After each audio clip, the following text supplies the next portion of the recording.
What's up, guys? It's Will here from revolutionarylifestyledesign.com, coming at you with another video here.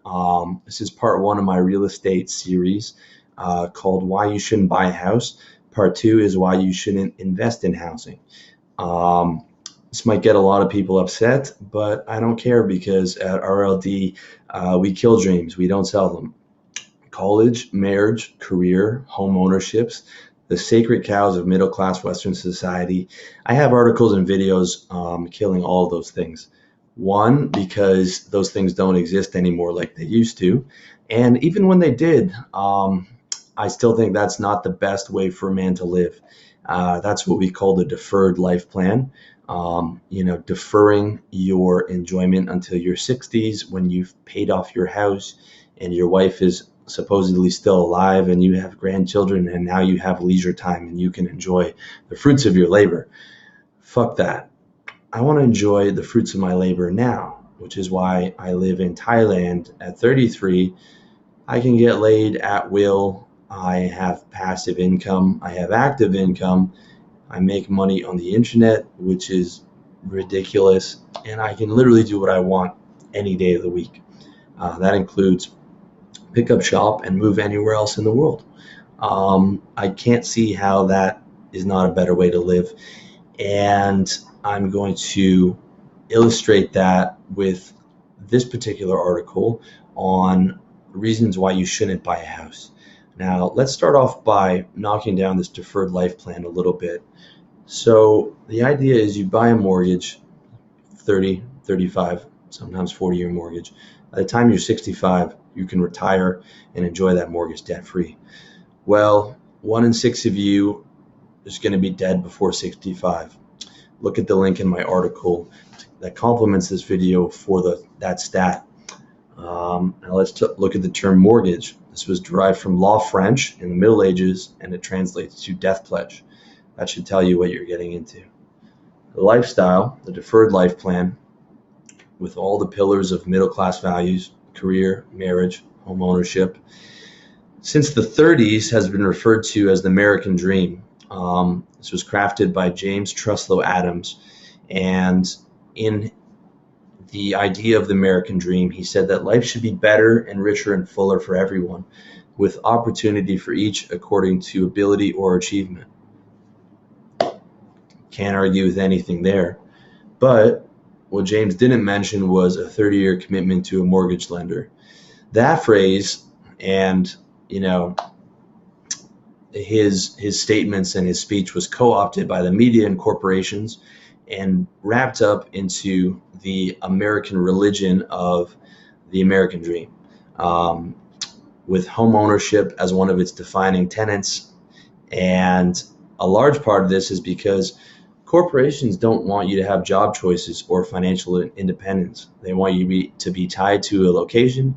They want you to be in debt, and they want you to have to work for them so that their owners and stockholders get rich while you live paycheck to paycheck.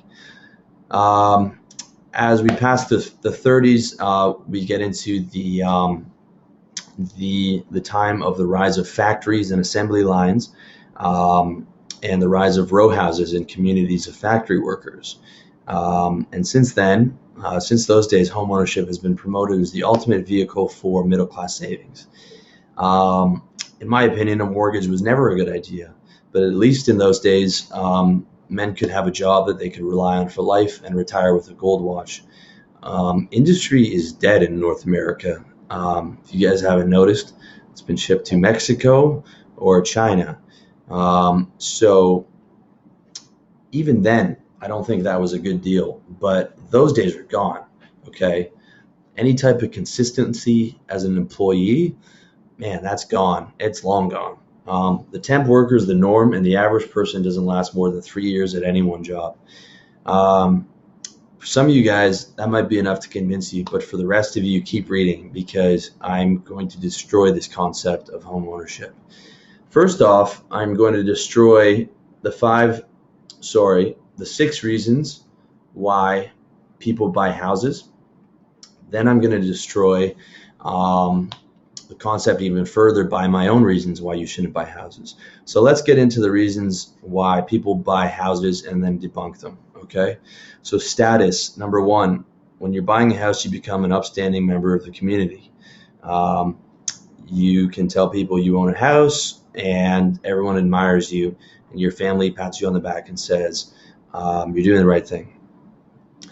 This should be a warning that it's the wrong idea, because everyone else is not a winner, right? Everyone else is leveraging themselves to the hilt to keep up with the Joneses, who are doing the exact same thing. Everyone else doesn't even contemplate freedom because they've become slaves to status, and by buying a home, you just join their ranks. Number two, dreams.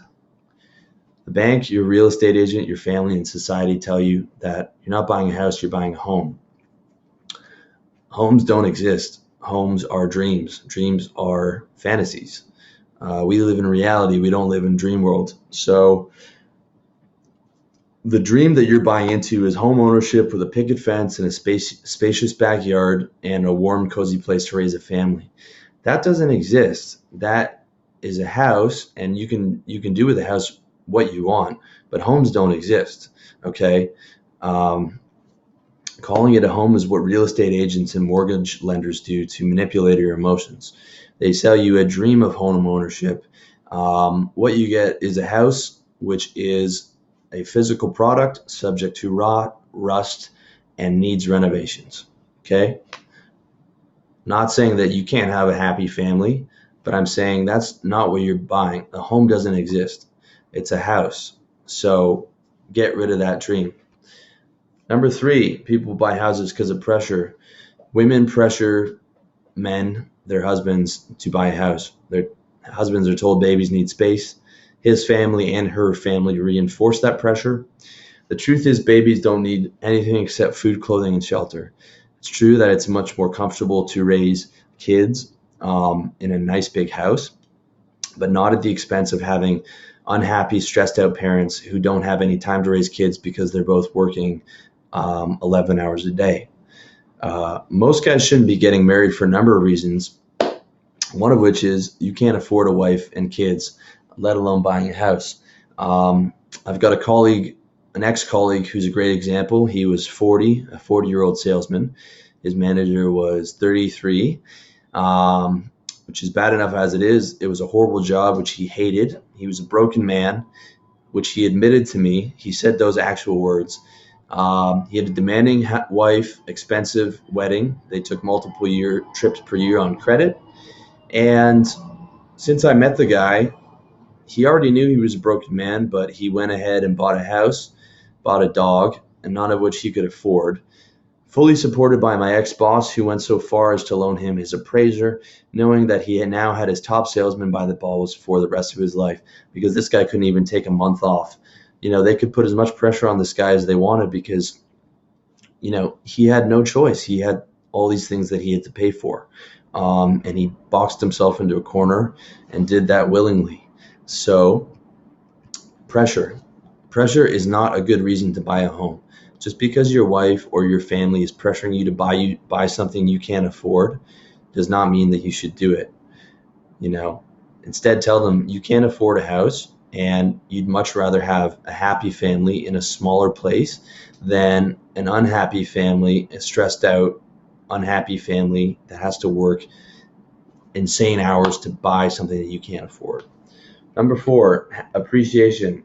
We're told that houses appreciate, but compared to stocks and bonds, they're the least appreciable class and the worst investment. So a lot of people wouldn't have believed that until the housing crash in the US. If you'd owned a house at that point, you lost something like 60% of the value in your home. And this is quite common. This happens every 20 or 30 years. From 1890 to 1990, this is from Robert Shiller, author of Irrational Exuberance, who has the largest study on housing prices ever in North America. From 1890 to 1990, the appreciation in U.S. housing was just about zero. That amazes people, but it shouldn't, because the cost of construction and labor has been going down. If you really want to invest in a house, just buy an REIT, which is liquid. The common myth that houses always appreciate in the long run is not true. For evidence, just look at the housing crash that put millions on the street a few years ago in the U.S. And the majority of houses appreciate from inflation. So the average person over like 30 years sees maybe a $400,000 profit, thinks he made the right decision, when the majority of those gains are actually caused by 3% inflation a year. Unless there's a bubble, house prices only rise with salary and inflation. So because prices can't increase more than incomes in the long run, otherwise people wouldn't be able to afford them. So the majority of the profit that you see, and I'm not even getting into interest at this point, where you pay triple what the house's value is on the interest, the majority of the profit is actually inflation, which is 3% a year. So that one's dead. Customization. People think because they own a home, they can customize it, whereas with an apartment, you can't customize things. But housing is often restricted by the homeowners association and zoning committees. Even if you can negotiate your way through that approval process, you now have years of renovations ahead, which is a major headache. And a lot of the time, you can't even get approved for what you want to do. Minimalism's the way. I just found a place that was furnished. I didn't have to do shit. I just moved in. And here in Thailand, it cost me 300 US a month. It's a fucking joke. Okay? So this is one of the newest, nicest apartments in the city. It cost me 300 US a month to move in. Moved in fully furnished. If you don't like your place, just fucking leave. Find something you do like. Minimalism's the way. Fuck renovations. Just rent. Okay? Next up, renting. It's just throwing away money. Well, that's not true. Cost of living is a necessary expense, whether you own a home or whether you're renting. You can't get away from that. You can't get away from the cost of food, the cost of supplies, and the cost of housing. Those are just necessary evils in your life. You think that renting is throwing away, and ownership, you can dodge that cost. But that's not true, because as an owner, you're throwing away money on interest, tax, insurance, and maintenance. You're always going to be throwing money away, whether you rent or you own. Also, taxes and maintenance may go up faster than rent, so you might have a couple good years until things start breaking down. Then you can have a fire or a robbery, or some major appliances break down, and you could be in the hole. When you rent, you're a client. In North America, you've got a lot of legal rights protecting you. When you're a buyer, when you rent, your landlord works for you. If I have a problem with anything, I just call someone and I come home and that shit's fixed. As a buyer, it doesn't work that way. As a buyer, you're on the hook for everything. It's true as a renter, you don't build equity, but equity is just money, okay? Equity is just a fancy word for money. Instead, you can live in a cheap apartment and divert all your savings towards building a business, or invest in an asset with a better return, like an index fund, which on average over the last 100 years has returned 8%. It's also super liquid. You can sell the index fund immediately with almost no friction. So now that we've debunked the reasons why people normally buy a house, I'm going to get into the reasons why I think you shouldn't buy a house. So number one, opportunity cost. Man buys a house, the majority of his savings go to the down payment, and that money is effectively dead. So let's say you take 50 grand and put it into a house. You're not going to see that 50 grand for the next 30 years. And if you do see that 50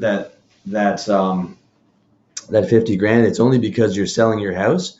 And what are you going to do with it? You're going to put that 50 grand into another house. So that money's dead. Okay. That money's not working for you anymore.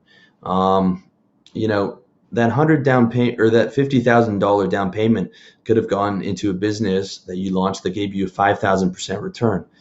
When I released my last ebook, How to Fuck Women Properly, I put $500 into the copy editing and into the formatting and having a nice cover. When I woke up the next morning, the majority of that was paid for. Okay. Within the week, that book was more than paid for. Since I've launched that book, I've had like a 2,000% return on my investment or more. 3,000%. Insane. Okay. Blogging, my margins are higher than drug dealers.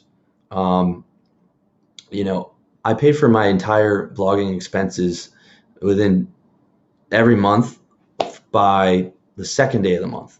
Okay, my total return on investment this year is going to be like 3,000. I don't even know, man. I'm talking about out of my ass. It could be like 7,000%. It's stupid. Okay, I put almost nothing monetary wise into this, and what I get out of it's insane. Um, I mean, take that 50 grand and invest it in yourself. Another good way to get an insane return on your investment is start a service-based business. So throw that 50 grand into marketing for being a real estate agent, and getting a landline, and getting for your internet or whatever, and within 2 years you're going to be making like six figures, or fucking more than that, man. You could be doing, or you could be like, you could be doing 200 grand within like 2.5 years as a real estate agent. Service-based business margins insane on that. Number two, a house is your biggest investment, but it doesn't solve your biggest problem. Your biggest problem is that you're a wage slave and all your resources are dependent on your boss, and you hate your job. If you work a job, you hate your job. You can't get rich as an employee, and buying a house doesn't solve that problem. That is your biggest problem. Your biggest problem is that you're poor and you hate your job. Buying a house not only does not solve that problem, it compounds that problem. As a homeowner, now you're not only a wage slave, but you're a debt slave as well. Your biggest investment should solve your biggest problem, freeing yourself from wage slavery, by creating a money machine, not plunging yourself deeper into bondage. I created a money machine, actually I have two of them, and now I live wherever I want, and I don't have to do anything or listen to anyone. Number three, leverage. Leverage is taking a bet that the appreciation will be greater than the cost of borrowing. And when it works, it's great, but when it doesn't, you're out on the streets like most of the people during the housing crash. If middle class people went and borrowed hundreds of thousands of dollars from the bank to take add interest to take a 30-year gamble on the price of an illiquid asset that wasn't a house, they would be labeled insane. Okay, so if I told you that I went to the bank and I gave them 50 grand and I owe them $700,000 that I'm betting on anything else besides a house, you'd think that was like a crazy risk. But when people do it with a house, people think like it's a smart decision. It's $700,000 in debt. Okay, there's no such thing as good debt. Good debt does not exist. There's just debt. Okay. It's true that you can profit from a house when you're right, but as I said, the profit is not what you think it is. You've also bought into a giant house of cards that can easily collapse and leave you with nothing or less than nothing. So let's break it down in terms of numbers. Let's say you buy a $100,000 house, which doesn't really exist anymore, at a 10% down payment of $10,000. That means you've taken out a $90,000 loan from the bank. With only a 10% correction in housing prices to $90,000, you now lose 100% of your investment. Your savings are completely wiped out. At a 20% correction in housing prices, you're down 200%, and now you owe the bank $10,000. Now not only are your savings wiped out, but you owe $10,000. And a 20% correction is 100% possible. Okay, it's possible without the market even crashing. So leverage is a double-edged sword. If you bet right, it works for you, but when you bet wrong, you get stung. Okay. Next up is commitment. So signing a 30-year commitment to anything, in my opinion, is retarded. Let alone one with a 6% interest and on 500% leverage. To me, to be able to sign a contract like that, you need to be able to guarantee 30 years of uninterrupted income. I mean, can you guys do that? I would say no, especially if you have a job, because then your resources are based on someone else giving them to you. That's not an investment. That's a Hail Mary. A traditional mortgage, I might have worked in the previous generation where you had a job for life. You retired with a gold watch. But those days are long gone, guys. As we said before, the average person lasts 3 years at a job. Not only that, but is your skill set going to be even valuable in 20 years? Prior to starting to make money online and moving my income online, my most valuable skill set was my sales ability, and a lot of that was phone sales. I mean, 20 years from now, are guys still going to be cold calling and selling people over the phone? Probably not. So, you got to be real careful about that, especially if you're in a field like tech, and you're a programmer. It's like, are your skills going to be valuable 20 years from now? Not unless you keep insanely up to date with how things are going. So like that commitment to me is insane. Not to mention that you're committed to something in a physical location. So part of the reason I was able to come out here and travel is because I didn't have a mortgage. I didn't have any type of commitment tying me to Toronto, where there's 8 months of winter a year. Okay. Signing a mortgage is almost as bad as signing a lifelong contract based on a woman's emotions in a country where traditional women don't exist and half of marriages end in divorce. See what I did there? Again, guys, marriage, very fucking dangerous. Also, 80% of mortgages aren't kept to maturity. So the contract that you sign, the commitment that you sign is not only retarded, but you're going to probably break it anyways and then sign the commitment somewhere else. So doesn't make sense. Number 5, captivity. As a homeowner, you no longer have the option to move. As a renter, you can choose a short commute to your wage slavery cell if you get another job by living close to the subway line. But I mean, I can't imagine what life was like for people. The majority of people in Toronto had to live 2 hours out into the suburbs because housing was so expensive in Toronto, which means they had like an hour and a half, 2 hour commute to worked a shitty 8 hour day for someone they hated, and then drove 2 hours to get home. How is that like a life? I mean, that to me is my nightmare. Yet people do this to themselves every day of the year. So by buying a house, you are captive to a location. Um, Number 6, debt slavery. If you need a mortgage, that means you can't afford it. There's no such thing as good debt except for bankers, because they get paid 6% interest while paying you 5.5% on your savings account.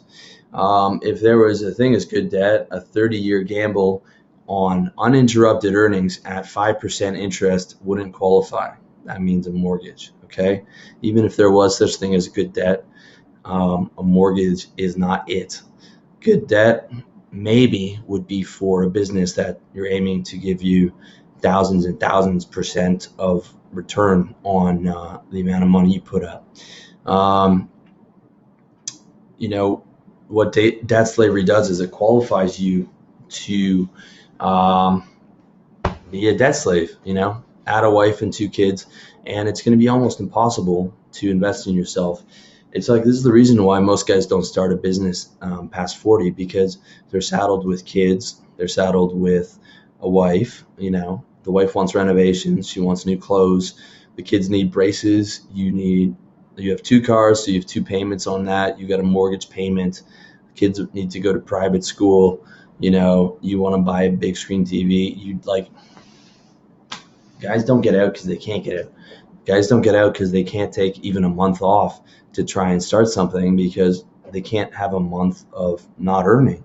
People talk about like they can't afford to be sick because they're living so tight that even like a few sick days is going to fuck up their entire lifestyle. It's like the average person in the middle class is so in debt that they're really a couple months away from living on the street, assuming that they didn't have family or friends to borrow off of. That's how serious it is.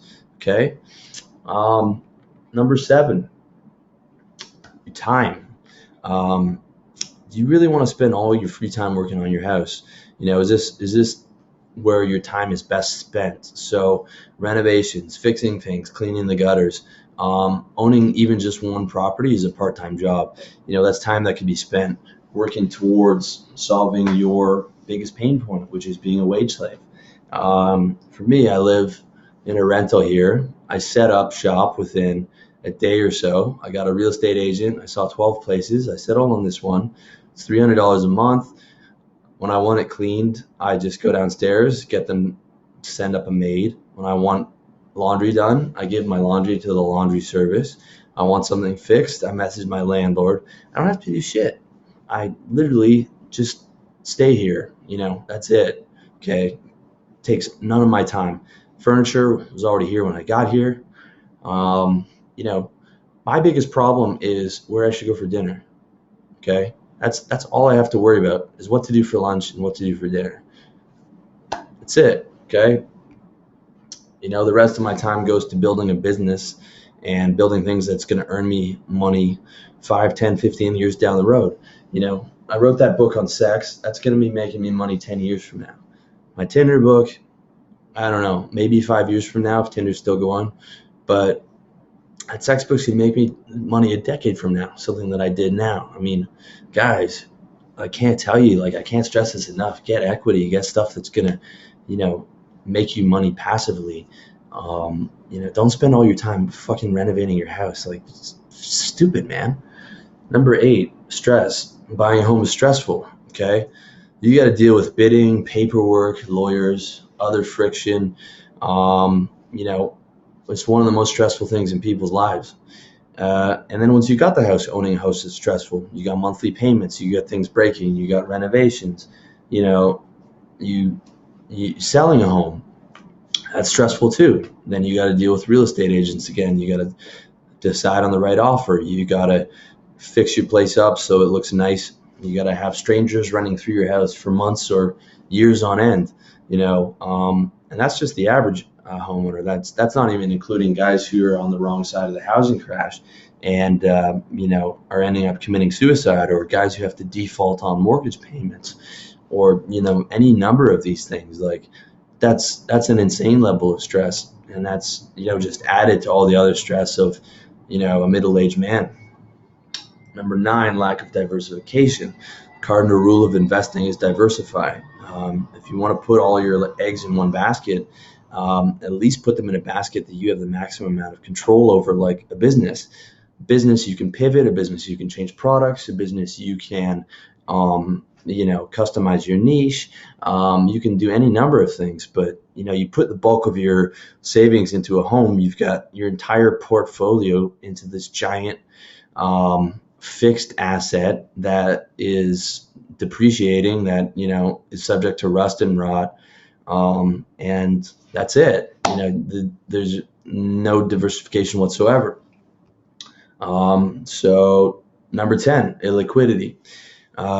Let's say you need amazing once in a lifetime business opportunity comes up and you need money for it, but all your money's tied up in your house. The guy wants to move now. He wants a partner now. It's your buddy from college. And he's like, are you in or are you out? Your answer is you're out, because it's going to take you 3 months to sell your house because your house is illiquid as fuck. Let's say you lost your job, or you're going through a divorce, or you have urgent medical bills.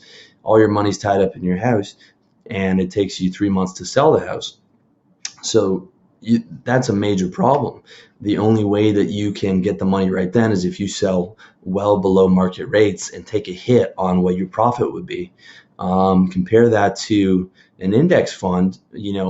I could log into E-Trade and sell that today if I wanted to, within seconds. Okay.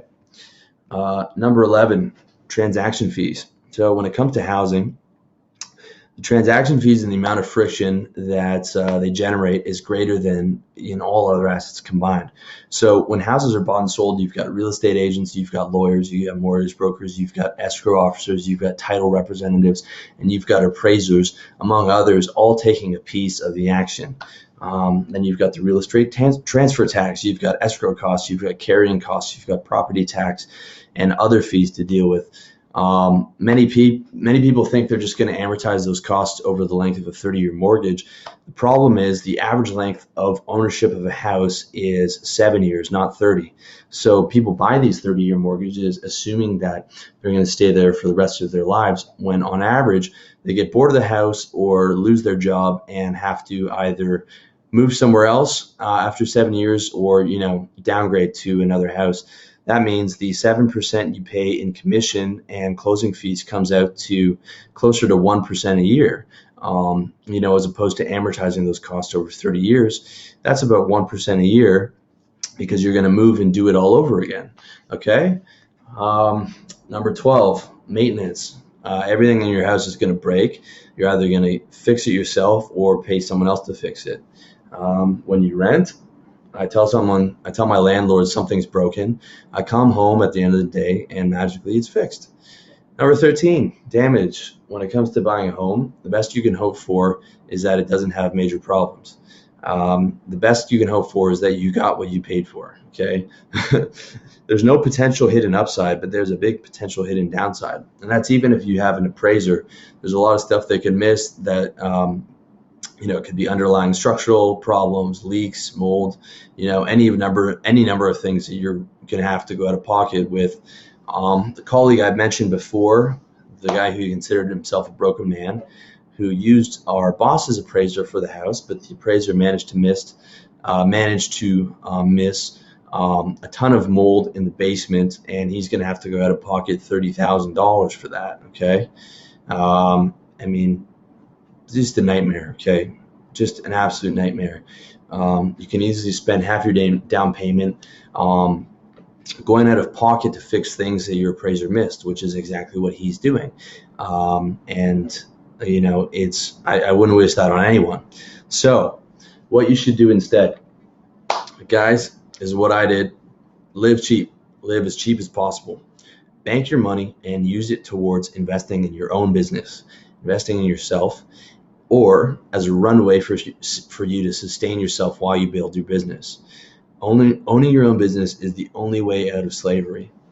So what I did was, for pretty much the last 3 years of my corporate job, I had RLD. I also had a tech startup, and every dollar that wasn't going into those two things was going into my savings, so that when I moved to Thailand, I had a ton of runway for my business. With that said, I also had income coming in from my businesses by the time I moved to Thailand. And as of now, I don't even need that runway because my businesses are covering my lifestyle. But I banked a ton of cash, and I got 20 grand in credit, which I haven't had to use,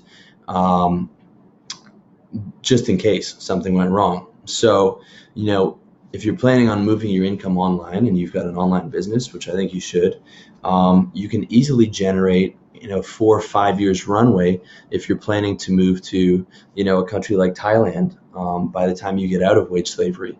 And if you can have your business in operation and making money by the time you leave, you're laughing. I'm never going to have to work again. My income's going up every single month, exponentially. I've got enough cash to pay for years of lifestyle, and I'm out, man. And it's the most beautiful feeling in the world. And I strongly suggest you do the same. Invest in yourself, okay? If you don't want to leave your country and you want a business that's going to generate revenue quick, get into a service-based business, pave asphalt, shovel driveways, become a real estate agent, become an insurance agent. If you want to make really good money, become a commercial real estate agent or a commercial insurance agent. Work for someone for like a year and go out on your own and do it yourself. Just outwork everyone. I had a friend who became a car broker. Basically, he negotiated on average something like whatever he took off the sticker price, he'd get 10% of. So, on average, he'd take like 6 or 7 grand off the sticker price because he knows everything about cars and is a great negotiator. And he'd make like 600 or 700 a deal. First year in business, made 40 grand, made like 3 grand profit his first month in existence. Service-based business is almost a guaranteed moneymaker. Your expenses are like internet connection and gas. And you can be up and running within a month and be profitable. You don't have to just have an online business or, a risky tech startup like I did. Every single one of you guys can do that, and you can put your money into, yourself instead of into some giant illiquid leveraged asset. Okay, so that's it for part one. If you're still thinking about buying a house, I hope that destroys the idea for you. But some of you guys might be thinking of using houses for investments and becoming a real estate investment or a real estate investor. Well, I'm going to destroy that for you in part two. Which you can check out the article on my site, Revolutionary Lifestyle Design. And you can also check out the video, which is going to be coming up soon. So thanks so much, as always, for watching, guys, and all the best.